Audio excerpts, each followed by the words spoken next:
No sé si alguno nos quiera compartir cómo le ha hablado esta semana Dios en su vida. Bueno, pues yo quisiera compartir que no pude estar en la reunión pasada, pero pude escuchar la grabación y la verdad que es una oportunidad maravillosa, es increíble, me habló muchísimo el Señor cuando compartías acerca de Moisés, ¿no? Cómo Dios mandó a Aarón a la vida de Moisés para que levantara sus brazos, cómo Dios siempre rodea personas cuando quiere hacer algo y nos rodea de equipo. Eso me habló muchísimo también cuando mencionaste acerca de los ídolos, como a veces tenemos ídolos en nuestra vida y creemos que no. De pronto decimos, no, yo no adoro imágenes, pero como todo aquello que quiere venir a tomar el lugar de Dios, ya sea una persona, un trabajo, pues se convierte en ídolos en nuestras vidas y definitivamente pues el Señor no comparte su lugar con nadie. Entonces fue muy edificante escuchar la clase de la vez pasada y Dios definitivamente estuvo hablando a mi vida a través de esto. Pues esta semana fue un poquito dura, he estado como con un malestar, pero yo sé que si el Señor nos pone con la tarea, pues nos da las fuerzas para sacar las cosas y por eso pues decidí con todo y lo que sentía hacer la reunión pues para que sigamos aprendiendo. La idea de hoy es que revisemos los últimos tres libros de la Torá o del Pentateuco y que veamos esos mensajes que nos dejan que nos dejan en general esos cinco libros de Moisés. Bueno, entonces iniciamos con Levítico. Si el primer libro de la Torá es fácil de entender, que es Génesis, y lo mismo sucede al menos con la primera parte de Éxodo, el tercer libro, pues, del Pentateuco es una obra de acercamiento especialmente arduo, o sea, hay que estar muy concentrados para hacerlo. Como su nombre lo indica, el Levítico está referido en su mayor parte a disposiciones relacionadas con la tribu de Leví, de la que procedían los sacerdotes de Israel. En el capítulo número 1 se refiere a las ofrendas que pueden ser de paz, por el pecado o expiatorias. Asimismo, indica disposiciones relativas a los sacrificios. Habla el capítulo 6 y 7, hablan de la consagración de Aarón y sus hijos y los sacrificios de Aarón. Y en el capítulo 10 muestra cómo dos hijos de Aarón, por ofrecer fuego extraño delante de Jehová, mueren. En los capítulos 11 y 15 tienen diversas normas de carácter médico que abarcan desde el terreno de la dietética, o sea, la división entre animales puros e impuros, al de la ginecología y al de las enfermedades contagiosas. En el capítulo 16 se cuenta cómo es importante el día anual de expiación, durante el cual todos los pecados del pueblo son cargados a un animal sin defecto que se ofrece en sacrificio. Eso nos recuerda la muerte sacrificial de Jesús en la cruz, que no tuvo pecado y que era perfecto y pues se dio obviamente en la cruz por nosotros. Los capítulos 18 al 20 tienen todas las normas de lo social que van desde la prohibición de conductas sexuales reprobables como el incesto, el adulterio, la zoofilia, y hacen como el análisis de cada una de esas cosas. En el capítulo 21 al 24 contiene diversos preceptos con relación al servicio religioso y el sacerdocio de esos hijos de Leví. El capítulo 25, que se parece mucho al 16, que es uno de los más relevantes de este libro, en él se establecen el hecho de que la propiedad de la tierra solo puede atribuirse a Dios y que por lo tanto los hombres nunca pueden pasar de ser sus administradores. O sea, nosotros no tenemos nada en esta tierra, lo que tenemos nos lo da el Señor, nosotros podemos disfrutar de ese uso de la tierra, pero no es que la tierra va a ser nuestra porque igual vamos a morir y cuando muramos pues no va a quedar, no va a volver a Dios. Después viene ya todo el tema de la legislación del jubileo, donde se estipula que esa tierra que el Señor nos da, tiene que descansar durante 7 años. Y lo que es más importante, tienen que perdonarse las deudas económicas cada 50 años y devolverse a sus primeros poseedores la tierra que se hubieran visto obligados ellos a vender en ese plazo de tiempo. Las distintas medidas recogidas en esta legislación del jubileo, que es el año 50 el que se realiza el perdón y la devolución, son súper importantes en la medida en que pretendían que la tierra no se agotara, porque la estaban todo el tiempo cosechando, y sobre todo impedir esa acumulación perpetua de riqueza y el empobrecimiento de cualquier sector de la sociedad. Eso actualmente no pasa. Actualmente los ricos tienen más y los pobres tienen menos. Y si un pobre se hace una tierra y la tiene que vender un pedazo, parcelarla o al final hipotecarla o lo que sea, lo que pasa es que esa tierra nunca va a ser de él, ni de sus hijos, ni de su familia. Eso era lo que quería impedir esta legislación del jubileo. Por eso es tan importante y por eso la Biblia contiene esos textos que nos dejan ver que es una obra que, aunque fue escrita hace miles de años, está escrita para que nosotros aún hoy la entendamos. Después, en Levítico 26 nos muestra cuáles son las consecuencias de la obediencia, y lo que pretende con esto es advertir que si somos obedientes ante lo que el Señor nos está pidiendo, vamos a tener bendición. O sea, si servimos a Dios de la manera como Él quiere que lo sirvamos, vamos a obtener bendiciones, y bendiciones en todo nivel. Bendiciones espirituales, bendiciones materiales, bendiciones físicas, no tendrá bendiciones a nivel familiar. Nuestra familia no va a tener problemas con enfermedades, pero si desobedecemos, ya viene lo que nos va a pasar por desobedecer, esas maldiciones que están derivadas por no servir a Dios como Él quiere que le sirvamos. Pero la tierra será abandonada por ellos y gozará sus días de reposo, estando desierta a causa de ellos, y entonces se someterán al castigo de sus iniquidades, por cuanto menospreciaron mis ordenanzas y su alma tuvo fastidio de mis estatutos. Ese es un versículo bastante duro que nos deja ver que el Señor no acepta bajo ninguna circunstancia que el hombre pretenda hacer lo que quiere hacer. Nosotros estamos sometidos al Señor y por lo tanto debemos obedecerle.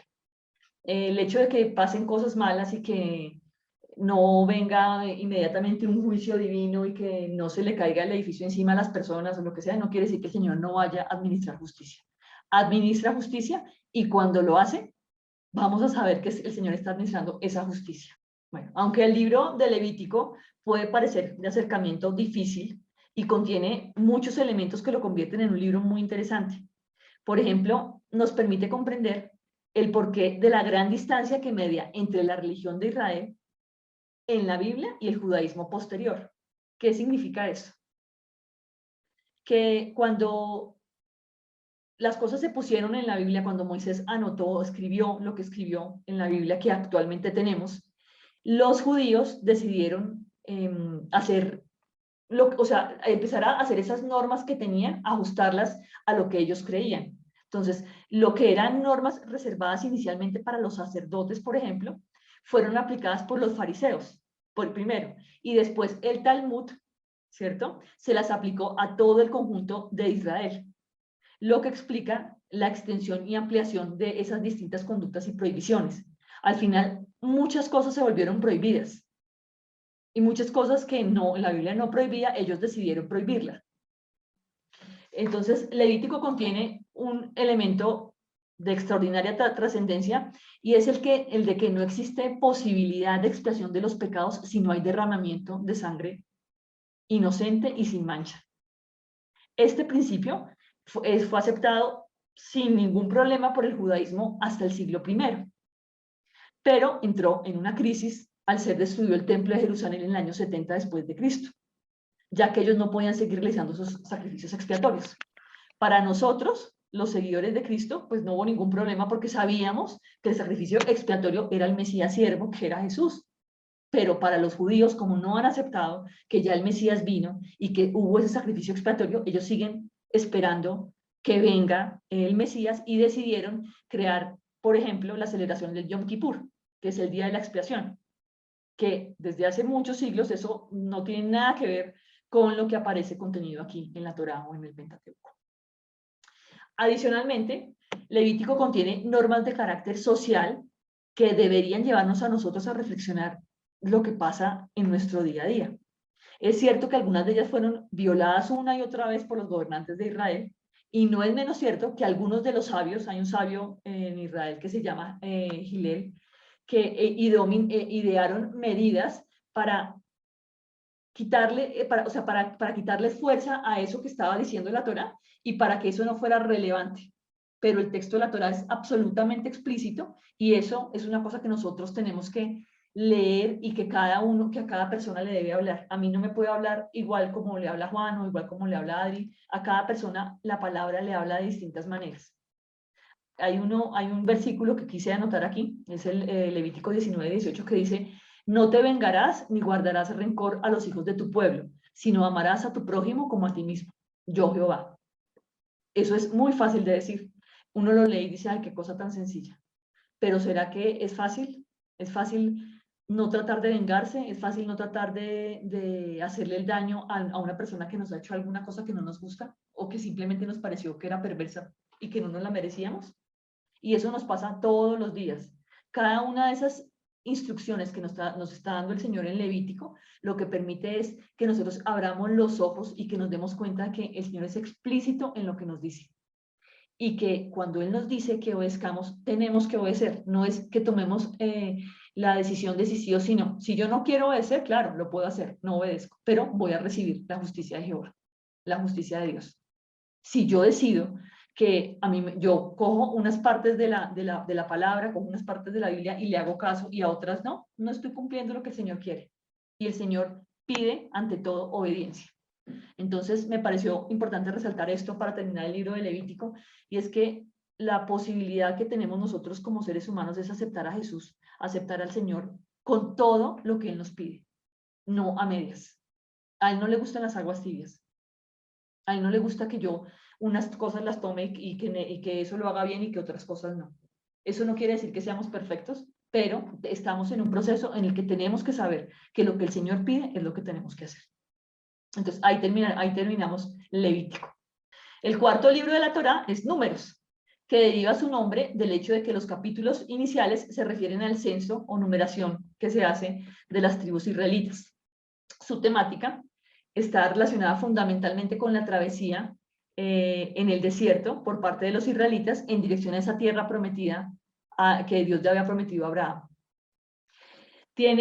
Pues lo dividimos en 3 secciones cronológicas. La primera, que va desde el capítulo 1, versículo 1 hasta el 10, relata los últimos días transcurridos en las cercanías del monte Sinaí y el censo de Israel. La segunda, que va del capítulo 10 al 20, más o menos, sí, al 20, se refiere a la historia de Israel a lo largo de un periodo de cerca de 38 años, en los que el pueblo permaneció sometido a un comportamiento nómada por su falta de fe, porque en su primer intento de entrar en la tierra no creyeron y pues el Señor decidió que no entraban, que esa generación, que una generación en la Biblia son 40 años, para que no se nos olvide, que esa generación no iba a entrar en la tierra prometida. Entonces, en esos capítulos queda de manifiesto la carencia de calidad humana adecuada de esos israelitas para cumplir la misión. Es el relato en que los espías son enviados a conocer la tierra prometida y cuando llegan empiezan a decir que no, que ellos no van a poder porque viven gigantes, que ellos no van a poder. Y eso es una actitud que asumimos con mucha frecuencia nosotros, los humanos de hoy en día, porque decidimos que no somos aptos o que nuestro enemigo o que nuestro reto es demasiado grande para que nosotros podamos superarlo. Y resulta que nosotros estamos con el más grande de todos. Y si Él nos dio ese reto va a salir y ese reto va a ser perfecto porque el Señor está ahí. Por eso, por culpa de eso, ellos duraron 38 años vagando en el desierto sin poder entrar a esa tierra prometida. Y por culpa de eso, inclusive Moisés y Aarón perdieron esa oportunidad. Porque Moisés ya estaba desesperado con ese pueblo que a cada rato se rebelaba y no supo controlar en un momento, se dejó cegar por su ira y tampoco entró. Los únicos que pudieron entrar de esa generación fueron Josué y Caleb, porque de los espías, de los 2 espías, fueron los únicos que tuvieron la certeza de que el Señor estaba con ellos y que si les había mandado entrar, podían hacerlo y lo iban a lograr. Lo que pasó aquí es terrible, y es que cuando el Señor se molesta con ellos y les dice que ya no van a entrar y que no va a ser, ellos deciden que sí van a entrar, que entonces que no, que mejor sí entran y van a entrar a la fuerza y que van a pelear y deciden pelear y Moisés les dice no peleen. Sin embargo, no hacen caso, pelean y son derrotados. Entonces, cuando el Señor nos dice las cosas, pues eso es muy bueno escuchar su voz y obedecerle y no sentirnos que no somos capacitados y más bien después de que ya nos dice que ya eso no es, entonces nosotros decir que sí lo vamos a hacer. O sea, la obediencia es en el momento. La obediencia tiene que ser inmediata. Bueno, Entonces, el libro de Números es una obra muy realista y desprovista de todo ese sentimiento nacionalista o patriotero de que como es Israel, entonces como soy Israel, como soy el pueblo de Israel, soy perfecto, y como soy el pueblo de Israel, yo hago todas las cosas bien. Aquí ya vamos a empezar Deuteronomio, pero esto último es, nosotros somos, o sea, pensamos que porque somos el pueblo escogido, porque hemos sido salvos por gracia o lo que sea, podemos hacer lo que sea, y así no es. Israel es un pueblo que no está a la altura de esa misión histórica que les dio Dios, que siempre se venían enfrentando con Moisés, que era el libertador, y que continuamente recordaban todo lo que tenían en Egipto, todo lo que significaba ese Egipto, que ellos eran esclavos allá, no estaban bajo servidumbre, pero sin embargo, cada vez que pudieron, se iban para atrás a recordar, ay, no, mire cómo era de rica la comida allá, y nosotros acá comiendo maná, imagínense, y cómo teníamos allá cosas deliciosas, y podíamos hacer fiestas, y ellos no se dan cuenta de todas las maravillas que le va poniendo el Señor, que el Señor les da el agua, que saca el agua de la peña, que les da el maná, que el Señor es columna de fuego, que es nube, o sea, eso nunca lo valoraron. Y bueno, entonces, el libro de Números es una obra muy realista y desprovista de todo ese sentimiento nacionalista o patriotero de que como es Israel, entonces como soy Israel, como soy el pueblo de Israel, soy perfecto, y como soy el pueblo de Israel, yo hago todas las cosas bien. Aquí ya vamos a empezar Deuteronomio, pero esto último es, nosotros somos, o sea, pensamos que porque somos el pueblo escogido, porque hemos sido salvos por gracia o lo que sea, podemos hacer lo que sea, y así no es. Israel es un pueblo que no está a la altura de esa misión histórica que les dio Dios, que siempre se venían enfrentando con Moisés, que era el libertador, y que continuamente recordaban todo lo que tenían en Egipto, todo lo que significaba ese Egipto, que ellos eran esclavos allá, no estaban bajo servidumbre, pero sin embargo, cada vez que pudieron, se iban para atrás a recordar, ay, no, mire cómo era de rica la comida allá, y nosotros acá comiendo maná, imagínense, y cómo teníamos allá cosas deliciosas, y podíamos hacer fiestas, y ellos no se dan cuenta de todas las maravillas que le va poniendo el Señor, que el Señor les da el agua, que saca el agua de la peña, que les da el maná, que el Señor es columna de fuego, que es nube, o sea, eso nunca lo valoraron.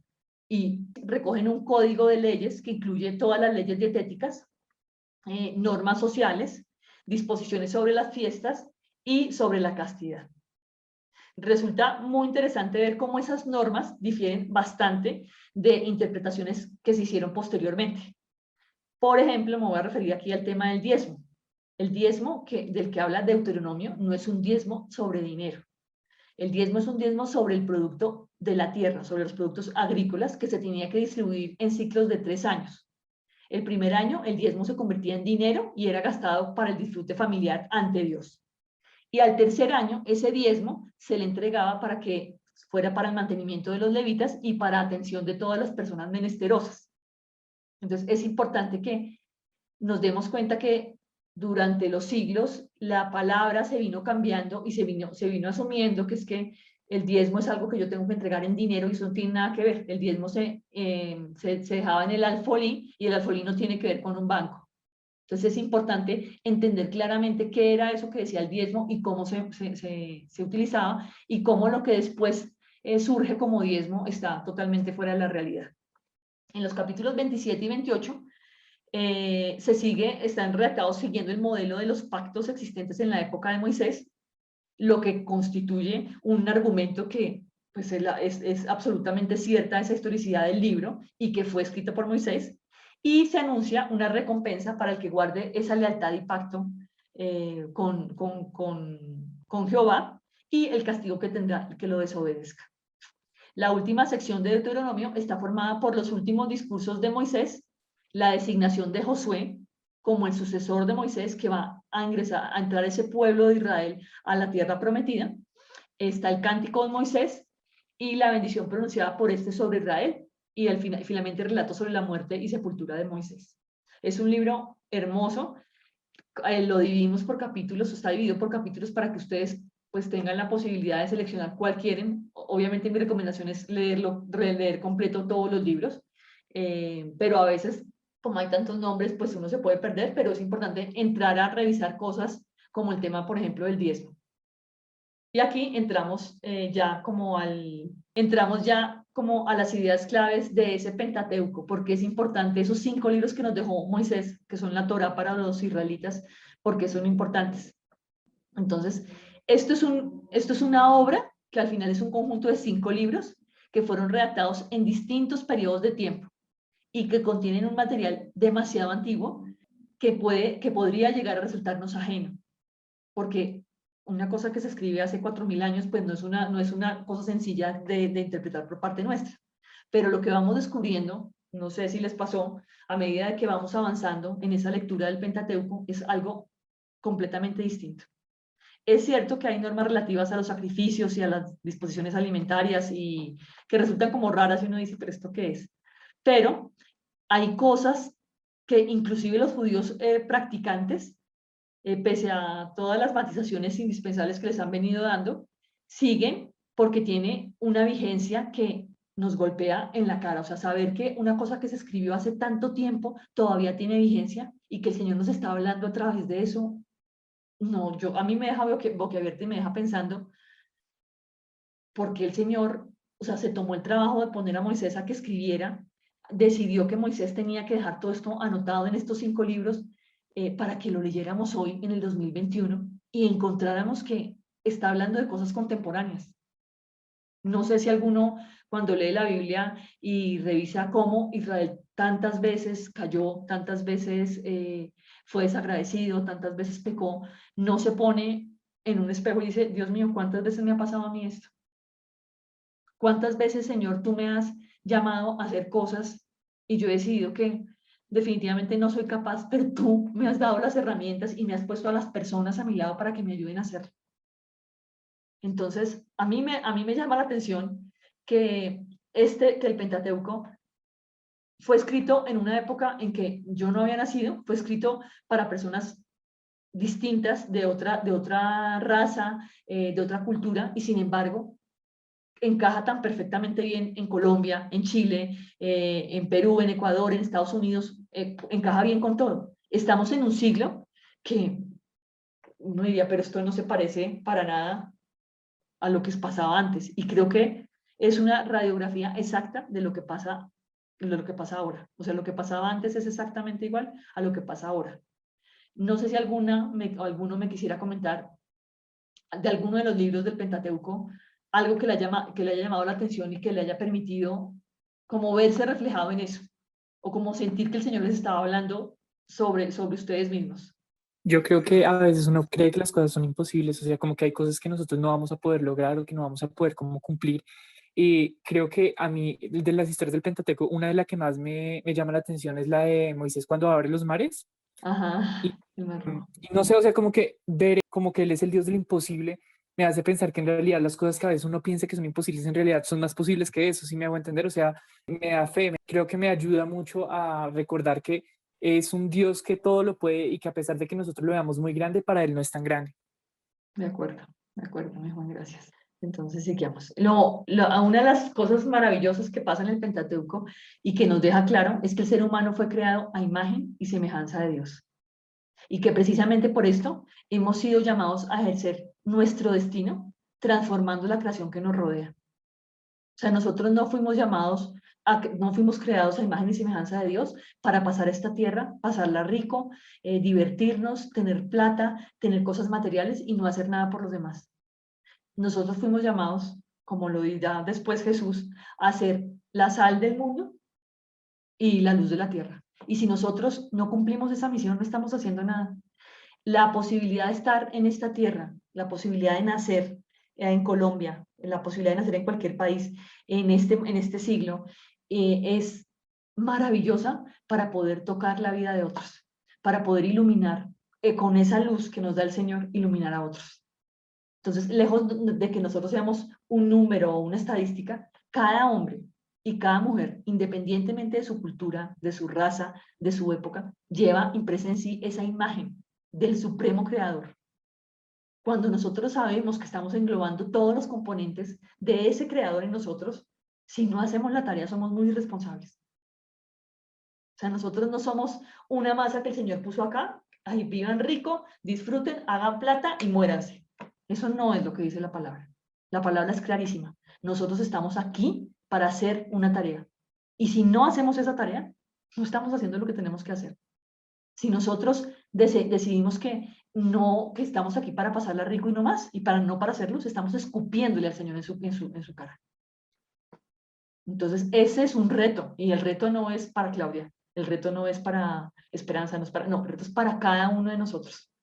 Nuestro reto es cambiar esta tierra, iluminarla, mostrarles que hay un Dios poderoso que hace todo, que cuando nosotros no sabemos hablar, nos enseña a hablar, que cuando nosotros estamos enfermos, nos levanta, que a pesar de que a veces nos sentimos poca cosa y que somos demasiado pequeños, el Señor nos muestra que no somos pequeños, porque Él nos hizo a su imagen y semejanza.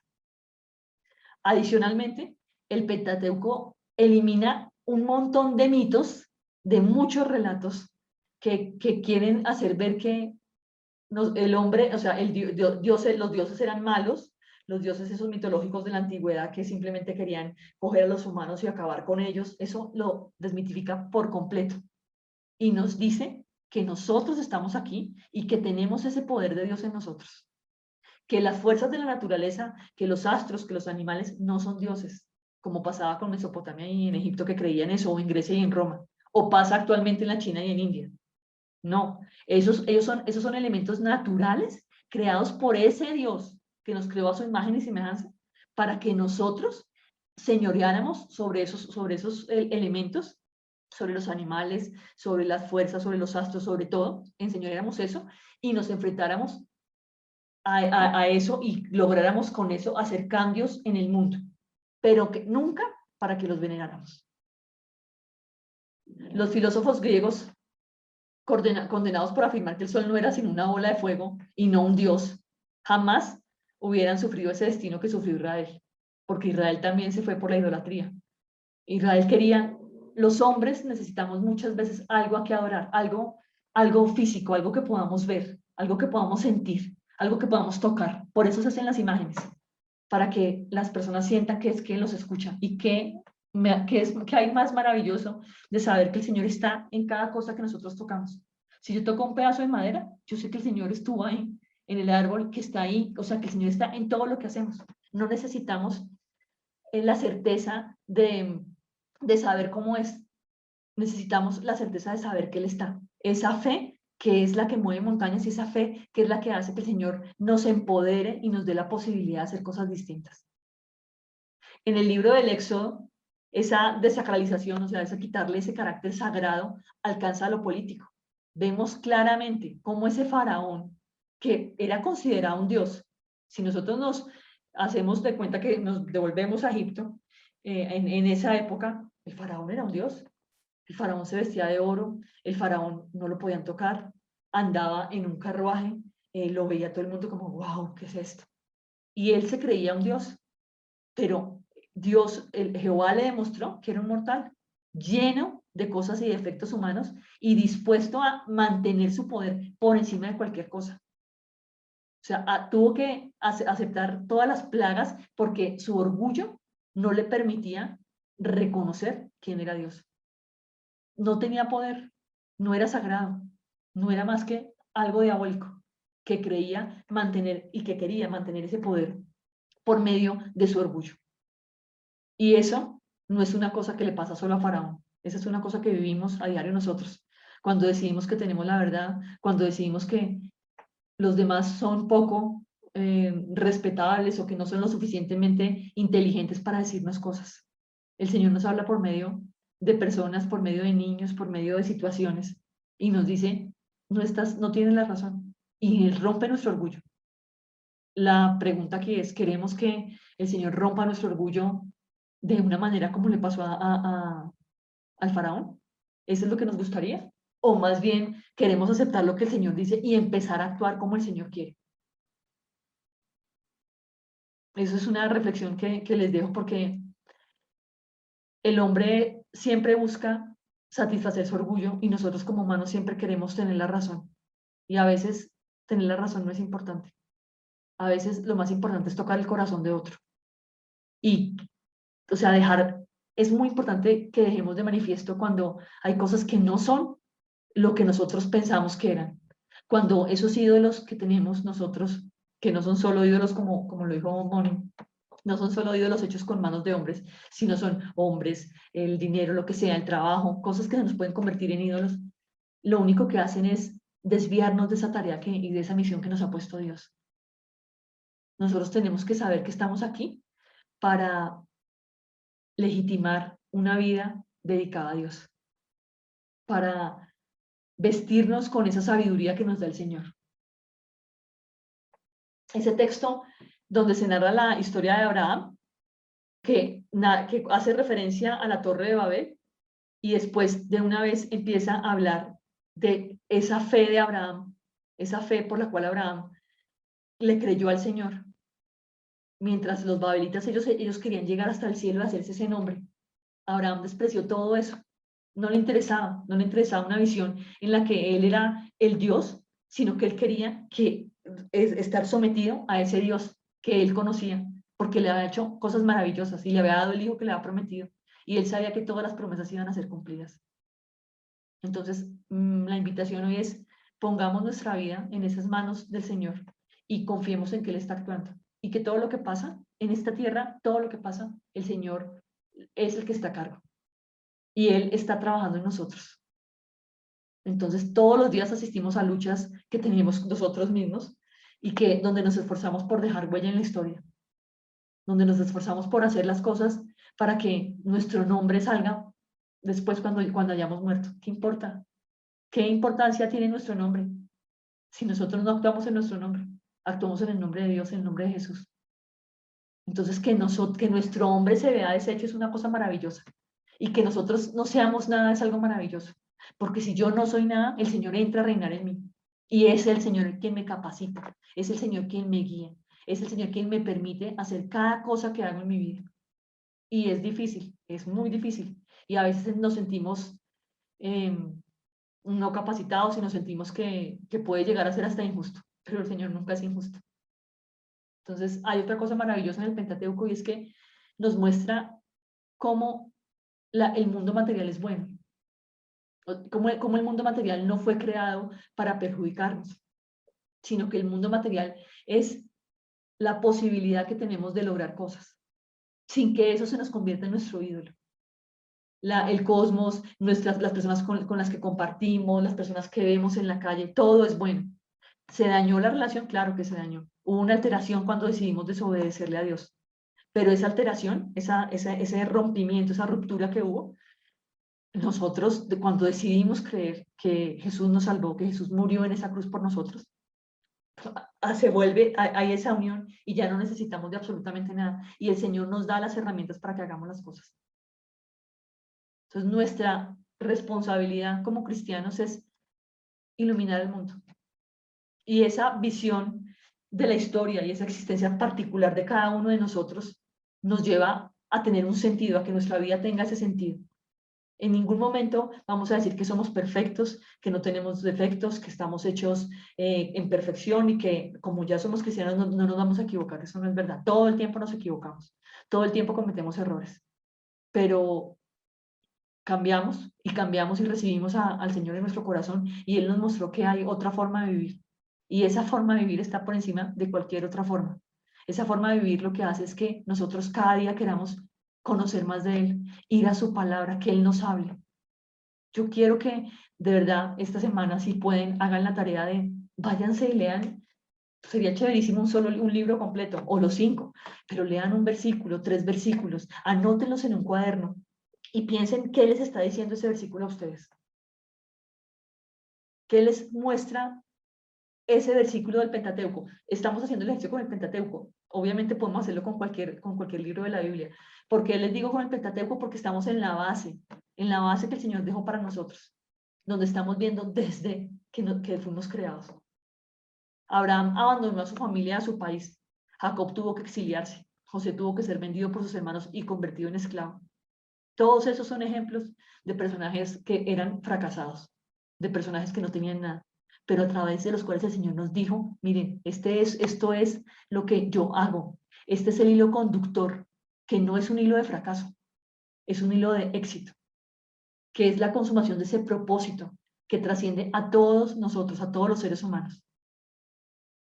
Finalmente, ya para terminar, el Pentateuco tiene dos repercusiones religiosas, aparte de ese monoteísmo, que como lo vimos en la primera sesión, pues es clarísimo, ¿no? Tiene dos cosas adicionales. Lo primero es que introduce unos elementos éticos que no solamente son sustanciales, sino que además rebasan el área de las relaciones interpersonales. Entran en el terreno de lo más complejo, que es el terreno de lo social.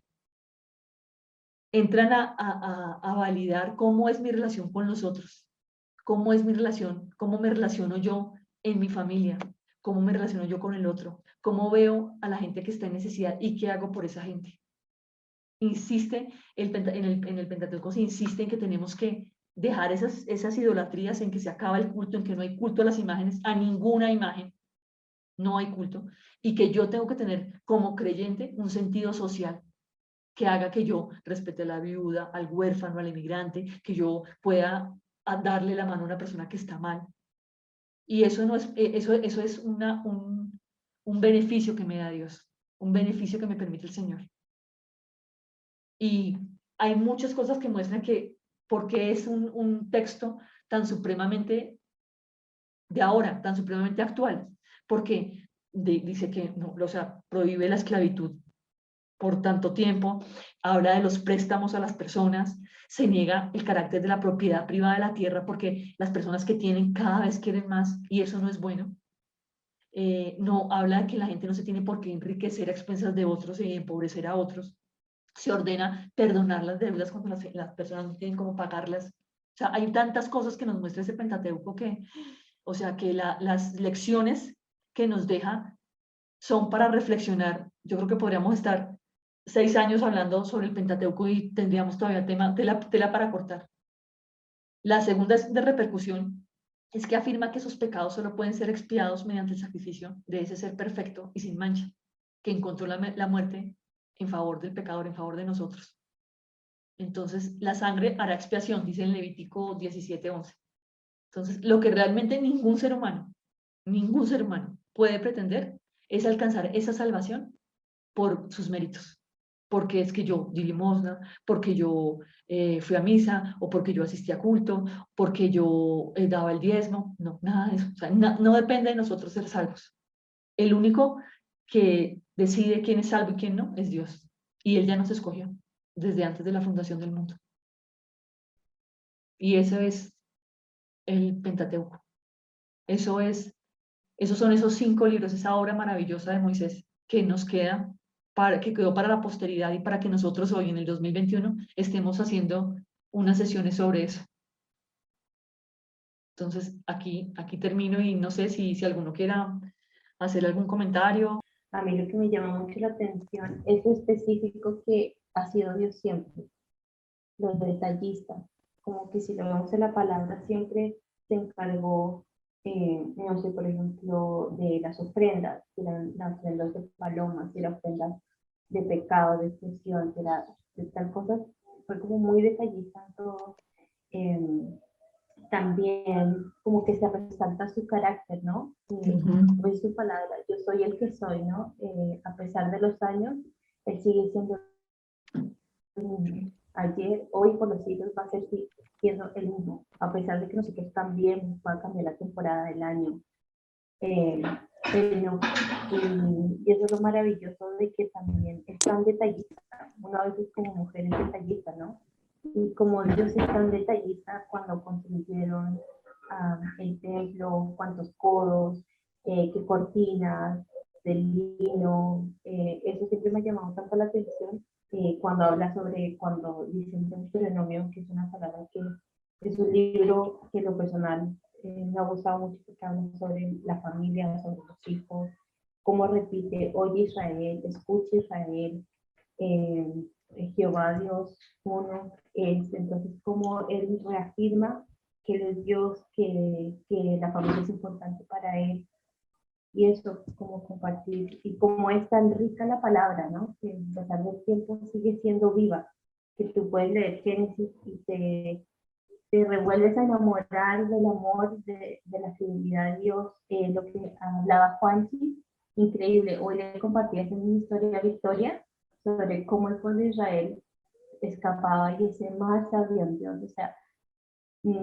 es impresionante porque uno que tiene hijos no es un cuento más, no es algo ficticio, fue algo que pasó. Entonces yo le decía a Victoria, que tiene 5, esto pasó, eso Dios hizo.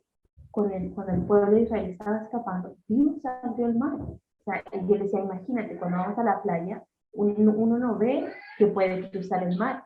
Entonces yo le explicaba, ese es Dios, nuestro Dios poderoso, que es grande, que es poderoso, que nada es imposible para Él. Entonces es tan maravilloso volver al Génesis y revivir, porque es un revivir con el Señor y maravillarse y agradecer. Ese Dios es el que yo creo. Ese Dios es el que estoy traspasando a mis hijos, a nuestra familia. Entonces, como eso. Gracias, Pauli, sí, así es. Yo sí creo que realmente la presencia de Dios se siente en todo y que Dios es tan grande y tan maravilloso que hasta en los detalles más ínfimos, si uno mira un árbol, ve la naturaleza, ve que Dios existe. Si mira al cielo, pasa lo mismo. Si mira una planta, un animal, a nosotros mismos. Entonces, ¿cómo es posible que la gente diga que no hay Dios cuando Dios se palpa en todo lo podemos sentir? Entonces, yo pienso que es lo más maravilloso que nos ha podido dar el Señor, es el conocimiento de Él, el poder verlo en toda la obra de sus manos. Entonces es algo maravilloso y algo que mejor dicho, está por encima de cualquier cosa y por encima de todos los que quieran decir que no existe Dios. Es absurdo, porque es que Dios por sí mismo se muestra. Así es. Yo solamente quería mencionar algo en esa misma línea de lo que acaba de comentar Esperancita. Justamente en Éxodo, un capítulo que es fascinante es Éxodo 33, que me habla mucho y habla acerca de la presencia de Dios que es prometida, ¿no? Y el versículo 14 dice, mi presencia irá contigo y te daré descanso. Y fue una palabra que Dios trajo a la vida de Moisés y que, como lo mencionabas hoy, pues esa palabra también es una promesa para nosotros hoy día, ¿no?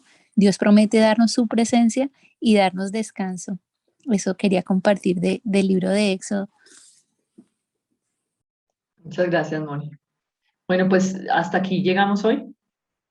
La próxima semana, si Dios quiere, veremos Josué. No sé si alcanzamos jueces. Bueno, pues igual ahí vamos viendo. Muchísimas gracias por su participación y que Dios los bendiga. Feliz tarde.